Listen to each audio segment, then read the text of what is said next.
Today in the studio, folks, as always, I've got a real treat for you. My man, Christian Dadulak. Dadulak like Cadillac. Yes, sir. Thanks for having me on. Dude, if you guys ain't heard of this dude, it's no wonder he's been hiding from the public, but he's coming out of hiding. What's your Instagram right now? Deals at Dadulak. Dadulak, D-A-D as in dad, U-L-A-K.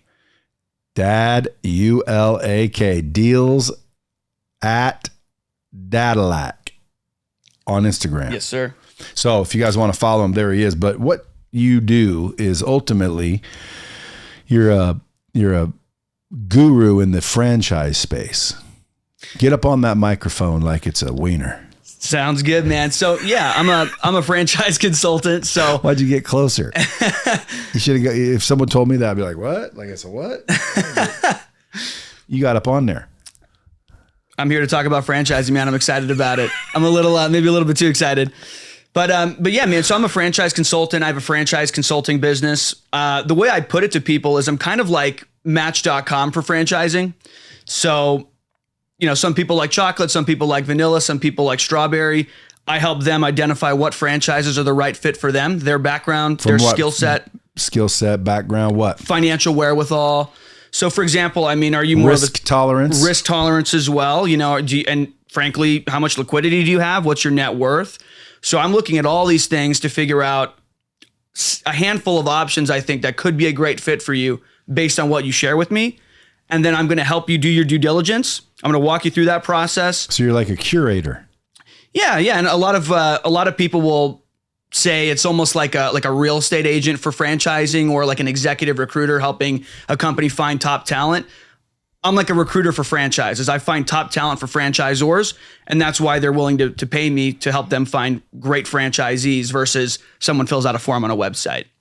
Yeah. Now, how long have you been doing this? I've been helping people buy businesses now for about 5 years. The franchise space is going on 3. Now, if there's people listening to this, and there are, that they're like, that's interesting. I could do that. Are you willing to grow and expand and train people how to do what you're doing? Absolutely. I mean, right now I'm almost a little bit flustered in the sense that there's a lot of deals. There's a lot of people that want to get into franchising, and there's only so much I can do by myself. Time is limited. There's only so much time in a day. So I do need to duplicate myself. And so, yeah, always open to training people, teaching them how to do it. I have one guy right now I'm training on how to. Well, tell the Bomb Squad to reach out. Bomb Squad, if you want to get into the franchising space, earn some cake, which you can make $300,000, $400,000, $500,000 a year. Absolutely. Yeah. Just ultimately knowing different franchises, curating franchises, putting 2 people together. It doesn't even sound like a hard job. It's really not. A lot of people will say it's kind of like franchise sales, and it is and it isn't, because at the end of the day, I'm never asking the people that I work with, I'm never asking my candidates for money. I'm never asking them to sign an agreement. All I'm doing is qualifying them, connecting them with the right opportunities for them. And then I'm walking them through that process. I'm meeting with them as they're talking to that franchise company who's teaching them all about their business model. So I don't even have to be the expert in whatever franchise it is. They're going to do all the hard work, heavy lifting for me. I just have to coach my client, coach them through fear, manage their expectations. Here's what comes next. And then at the end of the process, I get paid a referral fee by the franchisor because I connected them with a badass person who's going to be their franchisee, who's going to be their next big star, basically. So that's why they're willing to pay me. And it's really not a sales game. It's really just, can you consult people? Are you good with people? And can you learn a little bit about franchising? Well, only because I knew you were looking to grow your team, I figured I'd tell the Bomb Squad there's opportunity right here with this gentleman. He'll train you, get you into the game. So if you're interested, there he is. But more importantly, I want to find out why franchising. Like, not you. Why would I get a franchise versus open my own business? Versus do it on your own? Yeah. Yeah, I mean, like in other words, like McDonald's, why would I pay all that money to have a McDonald's? Well, the answer to that is, well, because, you know, people are going to come because it's McDonald's. But a lot of these smaller franchises, why are anybody going to, you know, come into my business just because it's a such and such when such and such has only got one store? Right. It's a great question. And so what I would say to that, I would actually push back a little bit. I would say McDonald's wasn't always McDonald's in the way that we know it. At a certain point, McDonald's was one location founded by the McDonald's brothers. Ray Kroc came around and saw, dude, you guys have a system here. It's the system that came first. It's a chicken or the egg type thing. What came first, the system or the brand? The system. Why was McDonald's successful? System. The reason they were able to grow so much is because they had a dialed in system. Ray Kroc knew exactly how to build it. Here's exactly what's offered. It's systemized. It's standardized. The same McDonald's offers the same exact shit at every single McDonald's location, regardless. That's why you see in the movie when they start offering tacos and all this other stuff, he's like, absolutely not.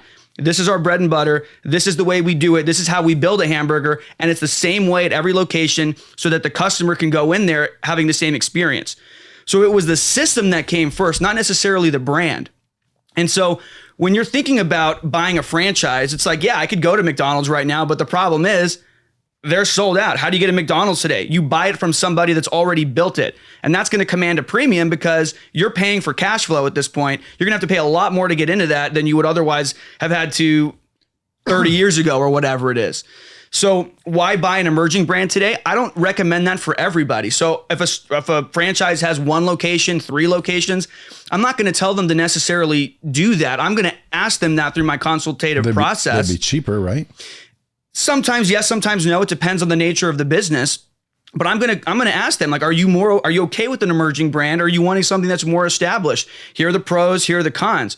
A huge pro in terms of starting with an emerging brand is you get your choice of territory. So it's a wide open map. Usually franchises have protected territories. So if LA is sold out or Vegas is sold out, you're shit out of luck, right? Because somebody else has bought the rights to that area. You get the pick of the litter when it's an emerging brand. You also have a little bit more negotiating room in terms of territory size. Maybe they're willing to budge on franchise fees and royalties, whereas in a more mature system, there's no way in hell that they're going to be negotiating any of that. That's all locked in. There's no room for negotiation on any of that. So you have some wiggle room when you're a part of an emerging brand. And the trick is, and the hard part is, and this is where I think consultants like me come in and offer a lot of value, is you want to get into the Orange Theory Fitness before it's the Orange Theory Fitness. And how do you know that? And look, I don't pretend to know. I don't pretend to speculate and know what the next big thing is going to be. But there are signs, and you know the leaders in the industry. I know who is good at franchising, who's done this before, who knows franchise development, who knows how to support franchisees, who knows what the hell they're talking about. And so all of that insider knowledge, that's where I come in, and that's the value that I can provide. But ultimately, it really just depends. There are some great opportunities that maybe have 200, 300 locations nationwide, but maybe they're open in your local market and there's still great opportunity there. But it just depends. And that's the answer nobody likes is, what's the best franchise? I don't know. It depends on where you are, who you are, what you're looking to accomplish, what your goals are. But these are all the things that I help them figure out at the end of the day. And you don't even charge for that. No, my services, my help is 100% complimentary. And the way that I can do that is I just get paid a referral fee on the back end by the franchisor. And the great thing is about that, the Federal Trade Commission, who regulates the franchise industry, they say franchisors cannot charge you more for working with a consultant. So I get to be almost like a buyer's agent who's holding your hand, looking at red flags for you, telling you what those red flags are, and really presenting you with the brands that you really should be looking at versus wasting your time on a bunch of options that frankly are crap. How do you get to know all the franchises that are out there? Yeah, so I'm part of a membership-based organization that they have a relationship with all kinds of different franchisors. So 600 plus options, 70 different industries, and they'll have events that I'll go to. I get flown out and put up in hotels and all that. I get to network with all the franchisors because they want to meet consultants like me, because I'm ultimately going to be the one that's helping them to find new franchisees. So I go to different networking events. I go to the International Franchise Association. I have a podcast myself, so franchisors will come on. Yesterday, I had the founder of 1-800-GOT-JUNK. I don't know if you've ever heard of that franchise, but sure. Brian Scudamore had him on my podcast talking about 1-800-GOT-JUNK, some of the other brands they have over there. So all these different relationships, networking events, I'm always constantly building relationships with these franchisors so that at the end of the day, I can get my people to the front of the line, and they're going to take my people more seriously and treat them a little bit better and get them into the system and help them win in life. Do you ever invest in franchises yourself? So the answer is, right now I live in California. A lot of the franchisors that I really, really like that I would probably invest in are not registered in California. So California, lots of red tape, lots of regulations. So certain brands choose not to do business in California, or they're going to do it later on in their development. So part of me has thought about that. I want to find the right operating partner though, because I don't want to be the one that's running the day-to-day of the business. I love what I do now. This is my skill set. This is what I'm good at. I'm good at helping people identify the right franchise for them. I'm really passionate about this. And there's a certain amount of ADD that I have where it's kind of nice to learn about different franchises, hear about the updates, hear about new franchises. So I love what I do. I don't want anything to mess with that. But yeah, absolutely. If I can find the right operating partner, I would help them out, and I would invest in it and coach them a little bit. And it just depends on finding the right partnership at the end of the day. Why are you passionate about it? Because I think there's a lot of misconceptions about franchising, but I guess at the end of the day, it's a vehicle like anything else is. Real estate, financial, stocks, insurance, whatever it is. There are different vehicles that we have in life. And I think franchising is one of the most misunderstood or least talked about vehicles that are out there. And so I want to demystify this for people and help them realize it's not this crazy thing. You don't need millions and millions of dollars to invest to buy a franchise. You don't need that at all. Some franchises you can get in for 10 grand. Now, there might be some more sweat equity involved, but there's everything in between. It could be 150 grand, whatever. But I want to dispel these myths so that people can live their best life, fire their damn boss, get out of corporate America, use those skills that they've had making money for somebody else and make it for themselves. I saw my mom do that her whole damn life, working in a cubicle. Every time I had a sick day, I would always want to go with my dad because he was a freelance cinematographer, director of photography. Going with him was fun. He had his own business, right? He was a solopreneur. My mom, going to her place when I was sick, it was this sea of cubicles and I hated it. I was like, this is where people go to die. So if I could help people escape from that and take life into their own hands, I see a lot of value in that and I see purpose in that. And that's really what I'm after. Do you, when you're like looking at the various opportunities, do you ever have certain franchisors say, I'll give you a bonus if you bring them our way? They will offer bonuses sometimes, but it's not just for me, it's for most consultants. So sometimes they'll do like, if you get in referrals to us by the end of the year, right? If they close by, 3 months from now, whatever the date is, we'll give you a trip, you and your plus one, a trip to like Cancun, or maybe we'll give you an extra. Have you won any? I have actually. I've won mostly cash bonuses, but I don't let that affect me. I don't let what they're offering me affect which franchises I'm going to present to somebody. If it ends up working out where a franchisor that happens to be offering something and that's the right fit for one of my candidates, then hey, that's awesome. That's gravy. But I get compensated pretty well without all that stuff. So I try not to let that sway me too much. At the end of the day, I want to do what's right by my clients. But yeah, I have. So when you got into this, what were you doing before that? When I got into this, I was selling. It wasn't a franchise per se. It was more of a licensing type of agreement. So I was helping people buy that. They would provide me with leads to help them expand their essentially kind of like a business opportunity.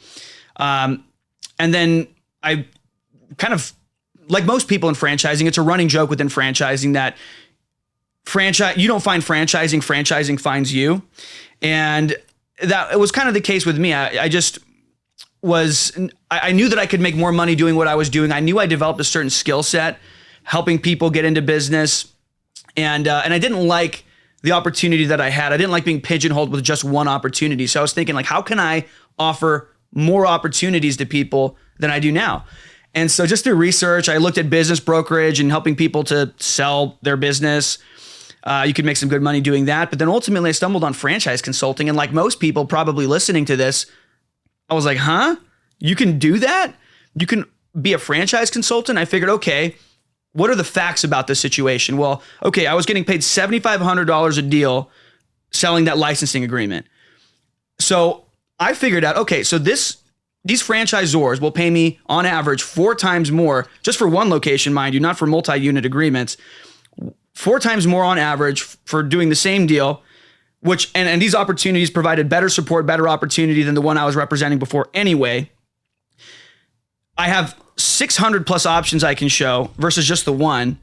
And I'm not the one asking them for the money, signing an agreement, which I was doing at the other opportunity. That's good for people that don't like sales. Right. Even though you can be in sales, make commission, but you don't have to ask for money. You don't have to be in an awkward situation. 100%. Do you find yourself in that category? No, I've never had an issue asking for the order or anything like that. But you keep saying that. You keep saying, and I don't have to ask for the money. Like, why is that because I know a lot of people have an issue with that. I personally don't. Cherry on top. Well, it is because it's almost like some people like being a coach more than more than a salesperson. I'm fine with being both. I've done both. I've sold life insurance. I've sold mutual funds. I've done all of it. I'm okay with asking for the order. I've knocked doors. I've done it all. But at the end of the day, I just know that in terms of lifestyle, I think what people are really after is lifestyle. So if you're the one that, once you refer them to the franchisor, maybe you're meeting with them once per week to check in on their progress, coach them. Hey, how are you feeling? How you doing? Find out if they bought. Well, there's an element of that too, but I should know if they're on the cusp of buying. But I'm going to be coaching them through that process, but ultimately I'm relatively hands-off. All of the really heavy lifting is done by the franchisor. So why do I keep mentioning that? Well, I mention it because that frees up my time to work on the front end of my pipeline, but also just to do other things. I can do just about anything I want during the day. If I want a jacuzzi at like noon, I can do that. If I want to go lunch or go on the Dropping Bombs podcast with Brad Lee, I can do that. So it's the lifestyle of it that's really, really nice. And for people that are maybe a little bit more averse to sales, but maybe you like coaching people and you care about people, this is a great way to do it. I know plenty of people that are other franchise consultants that I'm like, man, you'd be a terrible salesperson, but you're pretty good at this and you can at least get a few deals a year. And to get some serious income, all you need is a few deals per year doing this. You don't need to have 1,000,001 people that do it. How many people do you think out there right now are going to be impacted by this recession that bought a franchise from you last year? There will be people that have been impacted, but I try to look at opportunities that are more recession resistant. I don't believe in recession proof. I don't think there's anything that's not going to feel the weight of a recession, especially one as big as what I think will be coming. But most of them are in industries that are, one of them, for example, it's a home services business. It's restoration. It's water and mold remediation, if you can believe it. Not super sexy, not something anybody can get really excited about on its face. But when you think about it in terms of the business features, the attributes of the business, not necessarily what the industry is, but the attributes, it starts to become a little bit more sexy. And so, for example, why do I like these businesses and why did I present it for my candidates? Because I knew it was recession resistant. This business in particular, it's all third-party payer. Who's the payer? The insurance company. Somebody's house floods, they're not the one covering that. They're going to pay their deductible, $500, whatever it is, but the insurance company is the one that's covering the damage. 14,000 instances of water damage occur every day. It's the number one emergency service that happens to homes. And nobody seems to know that, but there's an opportunity there. It's not sexy, but there's a great opportunity. And so what's it called? The franchise? There's several in that space. There's Leaky floor. What was that? Leaky floor, wet floor. There's one that's called All Dry. They have a little ducky dude. It's their brand called Puddles. But there's Advanta Clean, and there's my buddy Dan is coming out with something similar in that space. And so there's tons of franchisors in that space, but that's because the demand is big. I don't want to be in a space necessarily where there's no demand. I want to be somewhere where people are kind of flooding in because there's a lot of business to be had. But going back to what you said, it's recession resistant because it doesn't depend on the discretionary income of the homeowner. It's insurance based. Can they pay the deductible? Great. And it's a high ticket sale. So you don't need 1,000,001 customers, like I keep saying, to generate some serious revenue, to reach cash flow positivity somewhat quickly. And so for a lot of the people that I've helped get into franchises, a lot of them are businesses like that, a lot of home services. So I actually am pretty confident that they're going to do pretty damn well during the recession and actually maybe do a lot better than most mom and pops as the field gets cleared, because most of those will go out of business. You think home services is the number one thing to invest in right now? Right now, yeah, there's been a flood over the course of the pandemic when you had boutique fitness dropping off a cliff. Food obviously was hit really, really hard. Food was massive. Yeah. And so was fitness. Yeah, fitness was too. Yeah. Unbelievable, dude. Especially in California where I live, man. It was unbelievable. It was so sad to watch. Still. Absolutely still. Ridiculous, dude. Home services saw the exact opposite. They had so much business they didn't know what to do with. And why was that? So I've helped people buy a flooring concept. Again, flooring, not super sexy necessarily, but flooring most people, they had this savings. They were getting these stimulus checks. They had all this vacation savings set aside. A lot of people were pretty cash rich during the pandemic, believe it or not. And rather than, they couldn't travel, they couldn't do this or that. Most people, when home prices were just astronomical, they're like, well, rather than buy a new place, let me just reinvest into the place I already have. So flooring killed it. Insulation businesses killed it. So all kinds of home services skyrocketed. So there is a lot of demand in the home services space right now. And I don't know if that, I think that there's a good trend. I think that will continue for a while, but franchising there's always a new thing, right? Like boutique fitness was the big thing like several years ago. It's been food, obviously. Most people, when they think of franchising, they associate that with food. So that's always kind of going to be there. But for right now, home services is fantastic. It's low overhead, high margin. You can usually run the businesses semi-absentee, put a general manager in place. You don't have to be the one running all the day-to-day. You still need to be involved, but you don't need to be you're not the one doing the painting, for example, or doing the flooring work. And it's the investment to get in is usually a lot lower too. 150 grand, 200 grand, 100 grand in some cases. Low. Relatively low compared to a McDonald's or compared to, most people when they think franchising, they think $1 million plus. And that's just not true. And you're not paying for that in cash. There's funding options out the wazoo. Really? Yeah. Whether it's so I can go finance a franchise?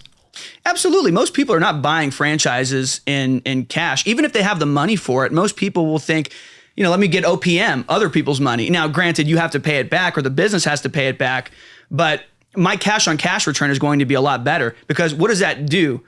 I'm putting in less of my available liquid cash into the franchise. That frees me up to put my other liquid cash into other opportunities. So I can be invested in two things at once versus dumping it all into one thing. Not all, there's nuance to it, of course, but yeah, you can get SBA loans. You can do 401k rollovers, penalty-free, tax-free, in partially or in full. You can tap into home equity lines of credit, HELOCs, securities-backed lines of credit or portfolio loans. So if you have in a non-qualified account, you have, let's say 100 grand or 150 grand, whatever, you can borrow a certain percentage of that. The money stays invested. So you're just getting a loan and they're taking the securities you have, the investments you have as collateral, and you can use that to start a business. So there's ways you can do it without having to have all this money up front. And that's what I tell people is, look, if you have maybe $50,000 liquid and $150,000 net worth, there's a lot of opportunities for you. How much money do you need to take this seriously? What I just said, 50K liquid and 100K net worth. And that could be it's not just what's sitting in your bank account. That could be your stock portfolio. So stocks, bonds, mutual funds. How long does it take to get my money back on an average franchise deal? It depends. And so I'll give the answer that nobody likes, but it's the answer I have to give because, again, we're regulated by the Federal Trade Commission. It has to be on a case-by-case basis for each franchise. Some could be a year, some could be multi-years. It just depends on the brand, the nature of the brand, how much the initial investment was, how much you put in. There's different calculations. There's something called an Item 19 in the franchise disclosure document that every franchise is required to have by law. It's kind of like a menu. The FDD is what they call it for short. It tells the story of the franchise. It's, you have your appetizers, you have your beverages, you have your entrees, you have desserts, you have everything. And it tells you exactly all the different elements of the business. Item 7 talks about what the initial investment is to get started. So it'll itemize it. Here's how much for insurance, here's how much for real estate, everything in between. Item 19 is what talks about if they make a financial performance representation, AKA an earnings claim. So as a consultant and the franchisor themselves, they can only talk about, and I can only talk about what is in the Item 19 for that specific franchise. So some franchisors will give a lot of information. Some won't give a whole lot. Some will say, hey, the average gross revenue of all of our franchise locations that have been open for at least 12 months, a full calendar year, is $1 million in revenue. Maybe they don't tell you what the net profit number is. Sometimes it's because different people, different franchisees handle their accounting in different ways. They have different situations. They finance their business in different ways, but they'll have different levels of information. Some will disclose a net profit number. And so you can figure out ROI based on how much I put in, how much can I expect to get out. But more than anything, the best way you get that information is from talking to franchisees. Every franchise process has a step where you get to talk to all of the franchisees, and every single one of those franchisees, their numbers, their names are listed in that franchise disclosure document. So you can call them and you can ask them, and they can tell you whatever they want because that's their experience. So if you want to know, like, what's the ROI, you can ask them that. There's a way to go about getting that information. You have to be tactful. Some people don't want to just bluntly tell you, I made $1 million last year. Why not? Well, sometimes people, like, let's say if you're in a neighboring market, if you're like 30 miles away from me, maybe I don't want you to know how well I'm doing because I don't want you to be sucking up business. Maybe I intend to expand into that territory. Or maybe they're not doing well. There's that too. So you have to take that into consideration. But there's ways. Is there any truth in lending? Meaning, isn't there any, like, someone has to have the records, like corporate has to have the records if they're on rev share. Right. So in the item 19, they have to have a reasonable basis for putting that information in there. So you can request from the franchisor whatever documents, however they arrived at those numbers in that disclosure document, they will need to provide that upon request. And that's why there's not a ton of, and again, I think that's where people like me, it's helpful to know a consultant like me, because you can lie with numbers, and not that franchisors intend to do that. Most franchisors are good, but there are bad apples, like in any industry. And so someone like me who's talked to franchisees and off the record, and I know them, I've had them on my podcast What's your podcast name? The Franchise Founders Podcast. So if you guys are interested in listening to more about that, Franchise Founders Podcast on Apple, iTunes, where is that? It's everywhere. So primarily Apple and Spotify, but it's everywhere. You can find it. And it's all franchise. All franchise. Sometimes we'll have people from outside the industry, but for the most part, it's franchising. So you're like the franchise king. Yeah, I'm the franchise king, franchise guy, whatever you call it. By the way, folks, if you guys want to follow him on Instagram, I told you it's deals at Dadulak, but he's also got a website called The Franchise Guys. The Franchise Guys, yep. TheFranchiseGuys.com. So if you want a franchise, go to TheFranchiseGuys.com, hit him up, and let him find you a franchise. You do all the legwork, groundwork. They just give you their wishes and commands. Exactly. And then I show them what the options are. We'll figure out usually 3 options to at least start talking to. And then from there, it's, we can pop other options in and we can take options out. But I'm going to be showing them the options that are the good ones that they should be looking at. And then if someone's interested in doing this for a living, reach out to you. You'll train them. 100%. Absolutely. Show them how to build that business. 100%. And you don't need a whole lot. Yeah. You don't. If you have a Zoom account, you have a laptop, and you have a voice, you can do what I do. That's all you need. There you go, folks. That's how easy that is. Well, so what are you going to do? Like, what are your plans over the next 3 to 5 years? You're going to end up a franchisor? Or are you going to just keep, putting people together? Sure. Yeah, I think primarily right now my immediate goal is to build like a little franchise brokerage, almost like a real estate brokerage, but for franchising. So I want to have a team of people that I can show how to do what I do, because I know what it's done for me, and I would love to see other people be able to do that. And yeah, maybe at a certain point, becoming a franchisor would be awesome. I have friends that have done it. I have friends that have helped a lot of people.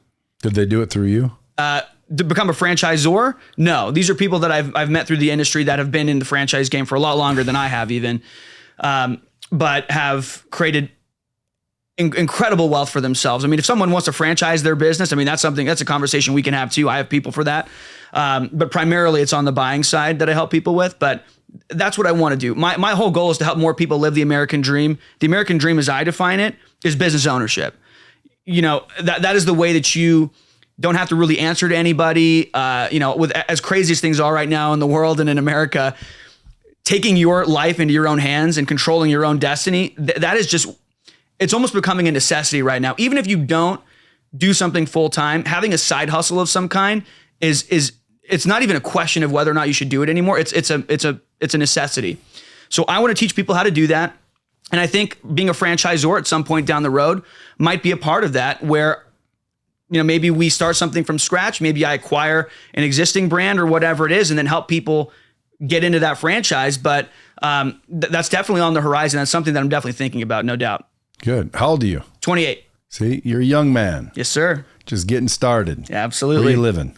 I live in I tell everyone Los Angeles because most of them don't know where I'm from, which is Santa Clarita, California. But there's a show on Netflix, Santa Clarita Diet, with Drew Barrymore, and it's where Six Flags Magic Mountain is. So that's where I live. But who knows? I don't know. I'm not married to Santa Clarita. So, So folks, as always, I'm bringing you people. If you're into franchising or you have one, want one, create one, there's the guy, franchiseguys.com.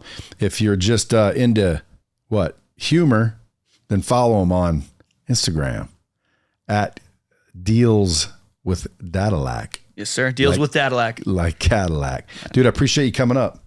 Thanks, man. Thanks for having me on. Hey, folks, as always, till next time, keep it real. Dropping bombs with the real Bradley. Subscribe now.